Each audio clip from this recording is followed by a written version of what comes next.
कोई भी सपना साकार करने के लिए सबसे जरूरी है सही कोच का होना। चुनिए एसएस कोचिंग सेंटर को और करें अपने एकेडमिक का सपना साकार। Download the app now. Hi, I am Amit और एसएस कोचिंग सेंटर में आपका स्वागत है। और मैं आशा करता हूँ कि आप सब लोग अच्छे होंगे और आपकी पढ़ाई लिखाई अच्छी चल रही होगी। और आप इस चैनल पर अगर नए आए हैं तो वीडियो को पहले लाइक और सब्सक्राइब कीजिए, ताकि आपको इसी तरीके का साइंस से फैक्ट से रिलेटेड जितने भी हैं आपको नोटिफिकेशन सही टाइम पे मिलता रहे। ठीक है। और अगर आप हमारे साथ कोचिंग के साथ जुड़ना चाहते हैं तो मैं एप्लीकेशन मेरा है और उससे आप लिंक मैं दे रहा हूँ, वहाँ पे आप जाकर विजिट करके मुझसे जुड़ सकते हैं। ठीक है।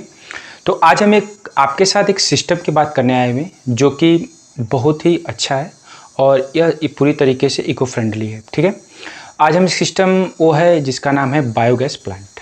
तो सबसे पहले बात पढ़ेंगे आज पूरी जो जिसके बारे में आपके साथ डिस्कस करने वाले हैं, सारी चीज़ों को मतलब पॉइंट आउट कर लेते हैं हम क्या क्या पढ़ने वाले हैं।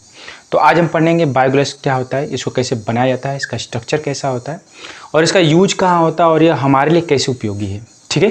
तो इन सब सारी चीज़ों पे हम डिस्कस करने वाले आज हैं। तो सबसे पहले अगर देखा जाए तो बायोगैस होता क्या है, इसका नाम क्यों पड़ा कि बायोगैस है। ठीक है।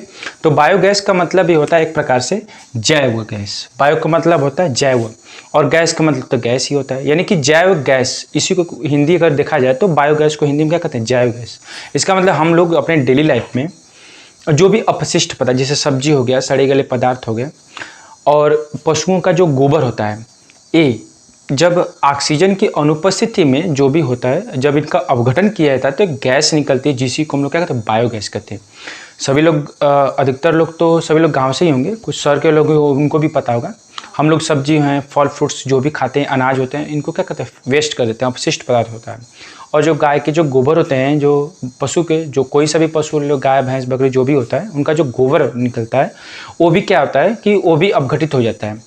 तो इन सब जो जितने भी अपशिष्ट पदार्थ होते हैं, अगर ऑक्सीजन की अनुपस्थिति में, यानी कि ऑक्सीजन वहाँ पे ना हो, उनकी अनुपस्थिति में जब उनका डाइजेशन यानी कि अपघटन होता है तो वहाँ से एक गैस रिलीज होती है, उसी को हम लोग क्या कहते हैं, बायोगैस कहते हैं। क्या कहते हैं, बायोगैस कहते हैं। और इस बायोगैस को बनाने के लिए जिस सिस्टम का यूज करते हैं उसे हम लोग क्या कहते हैं, बायोगैस संयंत्र यानी कि बायोगैस प्लांट कहते हैं। तो आज हम इसी प्लांट के बारे में स्टडी करने वाले हैं। ये आपको एज ए जीके के तौर पे या फिर एज ए जनरल नॉलेज के साइंस के तौर पे आपको बहुत ज़रूरी है जानना है इसको कैसे किया जाता है। अगर आप इसको सेटअप एक बार समझ लें तो आप इसको घर पे भी यूज कर सकते हैं। ठीक है। और आपको पता होगा कि ये बहुत ज़्यादा पॉपुलर है क्योंकि हमारा एक ऐसा कृषि प्रधान देश है। तो वहाँ पे कृषि प्रधान देश का मतलब है वहाँ पे बहुत सारे पशु हमारे देश में पाए जाते हैं, इसलिए वजह से यह उनके लिए भी बहुत ज़्यादा प्रेफर है। ठीक है। तो आज हम पूरे सिस्टम की बात करते हैं। आपको ये बोर्ड पर डायग्राम इसका दिख रहा होगा। इसका स्ट्रक्चर कुछ ऐसे ही होता है। एक पूरा सिस्टम एक प्लांट होता है जो ज़्यादा स्पेस नहीं लेता, जिस आप अपने रिक्वायरमेंट के आधार पे इसका शेप साइज क्या करते हैं, बढ़ा सकते हैं, छोटा और बड़ा बना सकते हैं। ठीक है। तो इसके कुछ पार्ट्स होते हैं। इसका जो मेन सिस्टम होता है, ये हमारा जो बीच वाला पार्ट आप देख रहे हैं, ये इसका क्या होता है, मेन सिस्टम, जिसे गैस टैंक बोलते हैं, जहाँ पे सारी गैस को इकट्ठा किया जाता है। ठीक है। यहाँ पे इनकमिंग हमारा यहाँ पे डोर होता है, द्वार होता है, और यहाँ से क्या होता है, आउट गोइंग होता है, जहाँ से हमको जो शेष बचे पदार्थ उनको बाहर किया जाता है। और नीचे का एक पार्ट बीच का जो होता है उसे हम लोग क्या कहते हैं, डाइजेस्टर। क्या कहते हैं, डाइजेस्टर। इसको डाइजेस्टर कहते हैं, जहाँ पे एक नीचे ज़मीन के अंदर एक गड्ढा होता है जहाँ पे हवा यानी ऑक्सीजन नहीं होती है, लेकिन वहाँ पे कुछ माइक्रो ऑर्गेनिज्म यानी कि सूक्ष्म जीव होते हैं जो इन पदार्थों के क्या करते हैं, अपघटित करते हैं। वे ऐसे माइक्रो ऑर्गेनिज्म होते हैं जो बिना ऑक्सीजन के भी क्या कर सकते हैं, जीवित रह सकते हैं। ठीक है।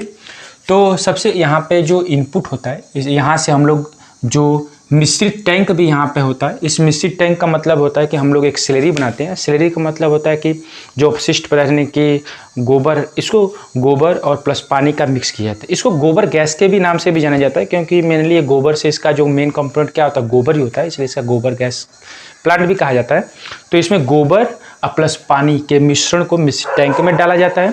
फिर वह स्लेरी बन के, यानी कि छोटे जो स्लेरी थोड़ा सा गुनगुना सूखा ना हो, थोड़ा सा ऐसे ही स्लेरी बना करके इसको नीचे डाइजेस्टर के पास भेजा जाता है। अभी डाइजेस्टर के पास जाते जाते क्या होता है कि कुछ दिन के बाद, लंबे समय के बाद, इसमें जो माइक्रो ऑर्गेनिज्म जब आते हैं तो उनका जब छोटे छोटे भागों में इसको बांटना यानी कि वितरित करना चाहते हैं, तो वहाँ से गैस रिलीज हो जाती है। जो गैस क्या होती है, हल्की होती है तो ऊपर जाने की कोशिश करेगा। तो ये क्या होता है, एक टैंक होता है जो गैस टैंक जिसको बोला जाता है। सारी गैसें इसी टैंक में क्या होती हैं, इकट्ठा हो जाता है। अब इस गैस को जब इकट्ठा हो जाती है तो यहाँ पे एक निर्गत पाइप यानी कि आउटलाइन की पाइप होती है, और इस आउटलाइन के पाइप में एक यहाँ पे प्रेशर गेज लगा होता है। क्या लगा होता है, प्रेशर गेज, जो प्रेशर गेज करता है कि किसी भी गैस की प्रेशर को मेजर करने का काम करता है। और जैसे ही प्रेशर गेज के अंदर जो भी कुछ घटना घटती है, विक्षेप होता है या कुछ भी होता है, तो हमको पता चल जाता है कि वहाँ पे गैस अब प्रोड्यूस होना चालू हो जाती है। तो जितने ज़्यादा अधिकतम प्रेशर गेज पे आपका रीडिंग दिखाता है, वो हमको समझ में आता है कि उतनी ज़्यादा गैस है। ठीक है, जैसे जैसे गैस की मात्रा कम होती जाएगी वैसे वैसे इस प्रेशर गेज का जो रीडिंग होता है वो धीरे धीरे स्लो होता जाएगा।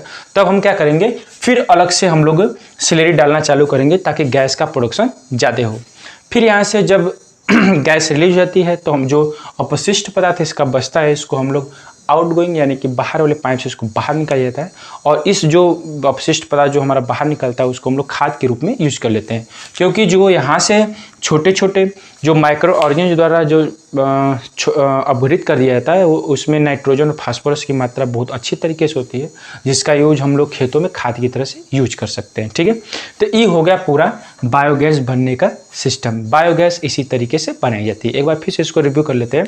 यहाँ से स्लरी डालेंगे हम लोग, और स्लरी डाल के डाइजेस्टर में आता है, और डाइजेस्टर में क्या करता है, वहाँ पे ऑक्सीजन नहीं रहता है, तो ऑक्सीजन की अनुपस्थिति में जो माइक्रो ऑर्गेनिज्म होते हैं इनको अपघटित करते हैं। अपघटित करके फिर इसको हम बाहर निकाल लेते हैं, जिसका यूज हम फर्दर हम क्या कर सकते हैं, खाद के रूप में कर सकते हैं। और इसका फ़ायदा क्या है, इसको लगाने से बेनिफिट क्या है।